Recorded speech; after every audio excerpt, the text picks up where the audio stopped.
মাথায় তাদের কুপিয়ে হত্যা করে সিসিটিভির ফুটেজে যেটা দেখা যাচ্ছে যে সেই গৃহকর্মী আসলে এই মেয়ের যে হত্যাকাণ্ডের শিকার হয়েছে নাফিসা, সেই নাফিসার পরনের পোশাক পরেই কিন্তু বের হতে দেখা গিয়েছে গতকাল এই সিসিটিভির ফুটেজে আমরা যেটা দেখেছি। ইতিমধ্যে আইন শৃঙ্খলা বাহিনী কিন্তু এই খুনিকে শনাক্ত করতে এবং আইনের আওতায় আনতে কাজ শুরু করেছে।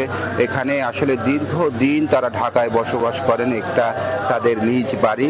ইতিমধ্যে এই পরিবারের সদস্যরা কিন্তু গাড়িখানা গোরস্থানের সেখানে গিয়েছেন আসলে দাফন এবং জানাজার আনুষ্ঠানিকতা সম্পন্ন করার জন্য যে প্রস্তুতি নেওয়া হয় সেই প্রস্তুতি নেওয়া হচ্ছে। এখানে যে তাদের নিহতের আত্মার মাগফিরাত কামনায় আসলে কোরআন খতম দিচ্ছেন স্থানীয় মাদ্রাসার শিক্ষার্থীরা।